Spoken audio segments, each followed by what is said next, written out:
Welcome back to Bay Area Focus. From bold documentaries to films made for foodies, CAAM Fest 2015 will satisfy everyone's taste. Festival director Masashi Niwano and filmmaker Tony Nguyen join me now. Thanks for coming on the show. Thanks for having us. Hey, this festival, it's been around for a very long time. Yeah, absolutely. This is the 33rd year for CAAM Fest, and we're so excited. We've been expanding our festival every year, and between March 12th through the 22nd, we'll be in San Francisco, Berkeley, and in Oakland. Wow, yeah. So you're getting around the Bay Area, which is great. Yeah.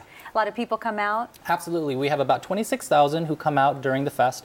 We have over 200 filmmakers who actually fly into the Bay Area for our festival. We have international guests from India, Hong Kong, Korea, so it's going to be a very exciting time. How do you select the films? It's hard. We get about 600 submissions. Luckily, I don't have to do it by myself. I have a team of about 40 community members, and we come together and we want to make sure we play amazing films and programs, but we also want to make sure we have a diverse array of films from different communities. So you go from 600 and you have to narrow that down to 200? To 120. Oh yeah. My goodness, that's a tough job. Yeah. Well, Tony Nguyen sitting right next to you. I mean, you made the cut, which is great. With your film, Giap's Last Day at the Ironing Board Factory. Tell me about it. So Giap's Last Day at the Ironing Board Factory is a short personal documentary. It's a half-an-hour film that basically explores the refugee experience in small-town America. It's a very personal film because I went and shot my mother's last day at work, and she worked at an ironing board factory, wow, which happens to be the last remaining one in America. What is an ironing board factory? They make ironing boards, which I think a lot of young people don't, use anymore, sure, and you might find at hotels. But basically, they assemble ironing boards, like thousands of ironing boards a day. Work long hours and. Exactly, and it's the last one in America. Wow. So it's in a small town called Seymour, Indiana, which is where I was born, and that's where my mother still lives. Well, lucky for us, we do have a clip. Let's show it. Depending on which job she does, she makes between $9 and $15 an hour. Sometimes when the work was hard and there was barely enough for food and rent, she'd say she wished she never left Vietnam. But she didn't really have a choice. Tại sao má bỏ Việt Nam?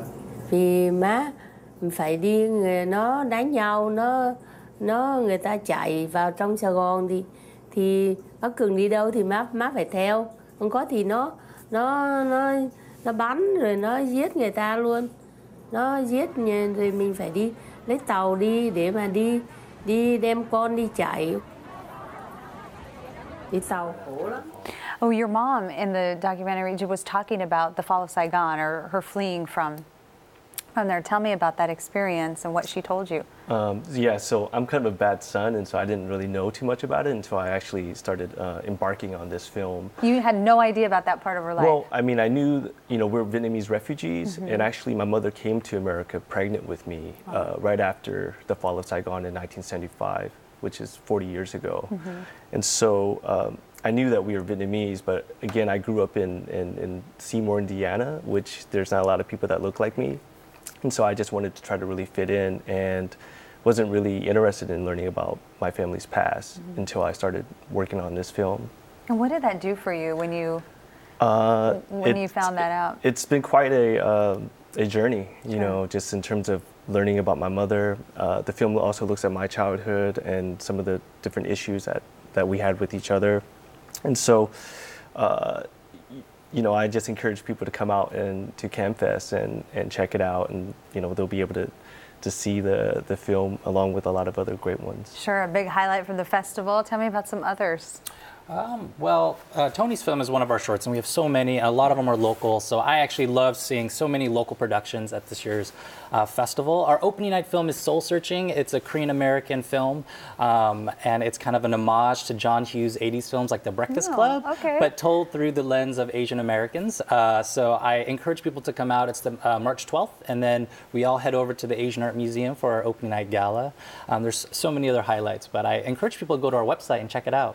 And the festival and the films, they're open for all audiences, all ages? Yeah, absolutely. We want to make sure that whoever you are, what community, if you have families, that we have something for you. So if you follow us on our social networks or go to our website, we have different ways for you to find the perfect program for yourself. Okay, well, Masashi and Tony, thanks so much for coming on the show.